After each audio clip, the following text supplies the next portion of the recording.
Video बघणाऱ्या माझ्या सर्व मित्रांना नमस्कार। आज परत मी अकोले जिल्ह्यात आहे आणि ही जी पराठी तुम्ही माझ्या कॅमेऱ्यावर बघताय ही आपण बघितली होती ऑगस्टच्या दुसऱ्या आठवड्यात। श्री अमित पाटील साहेबांची पराठी आहे ही। ऑगस्टमध्ये केलेल्या व्हिडिओचं लिंक मी खाली देत आहे आणि ही पराठी ज्याला आपण अगोदर मागच्या व्हिडिओमध्ये सांगितल्याप्रमाणे फक्त धरणी नवजीवन या सॉइल रिकंडिशनरचा उपयोग केला होता। याच्याबरोबरच तुम्हाला लांबून दुसरी पराठी दाखवतो या शेजारची, जिथे आम्ही धरणी नवजीवन वापरलेलं नाही आहे।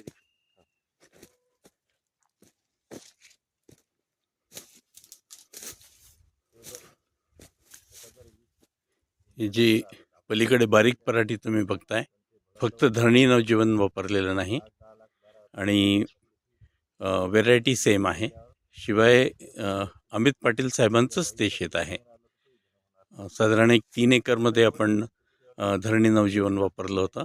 त्याचा रिझल्ट काय आलेला आहे हे आपण जाणून घेऊया अमित पाटील साहेबांशी।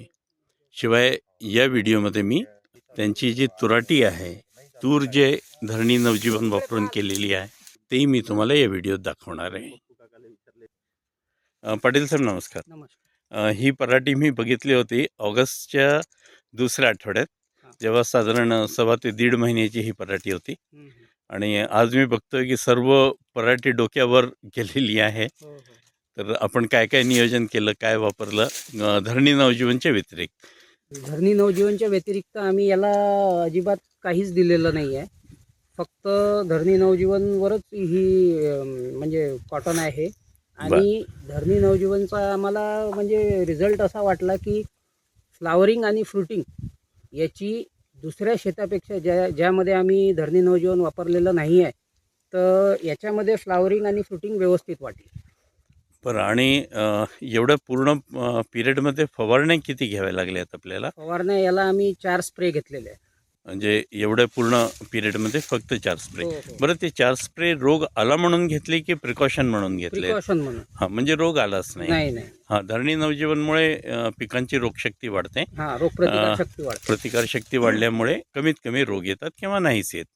आणि आता हे पराठी तुम्ही बघताय, तर साधारण काय अंदाज आहे पाटील साहेब की किती बोंड असतील याला? याला जवळपास सरासरी 100 बोंड तरी आहेत। वा, खूपच छान। आणि कुठलाही रोग नाही, खताचा कुठलाही खर्च नाही, आणि शिवाय एवढं चांगलं पीक। आणि पुढे आता तुमची जी तुराटी मागच्या वेळी कव्हर करायची राहून गेली होती, आता आपण ते पीक बघूया। आणि हे मी तुमचं शेजारचं शेत पण तुमचंच आहे ना? हो। तिकडे आणि इकडच्या कापसामध्ये मला तिप्पटीचा फरक दिसतोय। त्याला कारण म्हणजे आपण जे धरणी नवजीवन आहे ते याच्यात वापरलेलं आहे आणि त्याच्यात ते यूज केलेलं नाही आहे। बरोबर है ना? आणि आता हे धरणी नवजीवनचा फायदा तुम्हाला पुढच्या पिकात सुद्धा होणार आहे।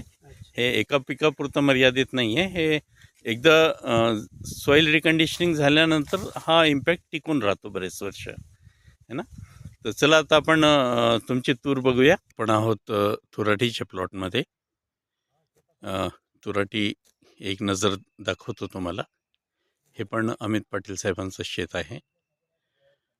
तुराटीच्या मध्ये सोयाबीनचं पीक काढून झालेलं आहे। अत्यंत चांगला सोयाबीन झाला, पूर्णपणे रोगमुक्त।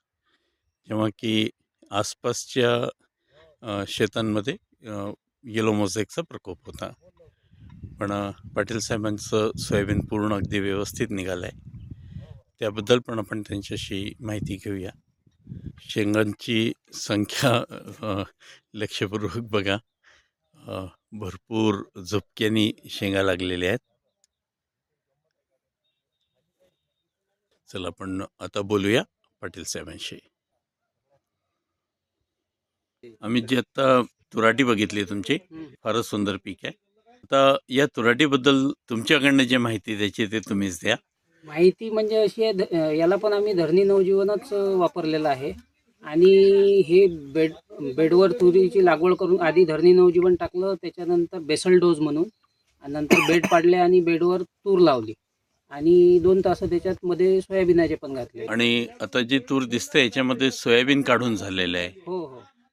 साधारण किती सोयाबीन झालं आणि काय सोयाबीनमध्ये तुमचं काय ऑब्झर्वेशन राहिलं? सोयाबीनमध्ये येलो मोजॅक भरपूर प्रमाणात आला, पण या शेतामध्ये येलो मोजॅकचा अजिबात हे दिसला नाही. दुसरी गोष्ट अशी की सोयाबीनची प्रत चांगली आली. तूर आत्ता दिसते हं, आणि जी दुसऱ्यांची तूर मी बघतोय ती मी थोडीफार कवर करतोय, हं, की ज्याला आपण धरणीच्या नवजीवन टाकलेलं नाही आहे. हं. ही जवळच तूर आहे दुसरी, आणि धरणी नवजीवनची तूर पण मी तुम्हाला आत्ता दाखवलीच. आणि मला वाटतं खूप कमी खर्चामध्ये हो हो म्हणजे साधारण तिप्पट उत्पादन तुम्हाला येईल आहे. आणि सोयाबीनचं उत्पादन आपण जर नुसते मधले धरलं तर अर्धा एकर, म्हणजे एका एकरापैकी अर्धा एकर सोयाबीन होता. हो हो तर हे साधारण नाही, एका एकरापैकी अर्धा एकर नाही म्हणता येत ते. बर एका एकरापैकी 20 गुंठे. 20 गुंठे. हो, बरोबर.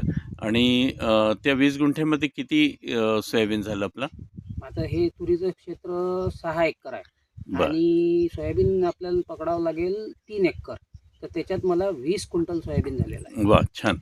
आणि आता आपण एक शेतकऱ्यांसाठी एक महत्त्वाचा निरोप आहे की नुसतं उत्पादन वाढवून चालणार नाही, खर्च कमी करणं फार महत्त्वाचं आहे. कारण की आपल्याकडे म्हणजे आपल्या हाती आता शेतकऱ्याच्या हाती भाव नाही आहे. त्याच्यामुळे भावासोबत भांडून आपल्याला परवडत नाही. आपल्याला आपला स्वतःचा खर्च कसा कमी करता येईल, जेणेकरून त्याच्यातून काही ना काही शिल्लक उरलं पाहिजे, याच्याकडे जास्तीत जास्त भर द्यावा लागेल. बरोबर आहे. आणि एक विनंती अजून पाटील साहेब, की मोबाईल नंबर तुमचा द्यावा, की शेतकरी जे तुम्हाला संपर्क करण्याचे इच्छुक आहेत त्यांना फोन करता यावा. माझा मोबाईल नंबर 9860 26 32 06. खूप खूप धन्यवाद पाटील साहेब. खूपच चांगली शेती यावर्षी तुमची पिकली आणि धरणी नवजीवन हे बरेच वर्ष साथ देणार आहे तुम्हाला. हे हायली ॲक्टिवेटेड कार्बन आहे, जे 800 ते 1000 डिग्री टेम्परेचरवर तयार होतं.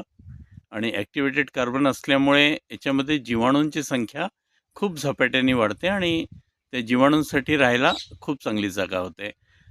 अजूनही भरपूर फायदे आहेत, ते माझ्या वेगवेगळ्या व्हिडिओमध्ये मी सांगितलेलेच आहेत. पुढे अजूनही मला वाटतं यावर्षी तुमचं काही क्षेत्र धरणी नवजीवनचं अजून वाढेल आहे, हो हो हो है ना? हो. तर चला, खूप खूप धन्यवाद. परत भेटूया पुढच्या पिकाच्या वेळी, है ना? नमस्कार.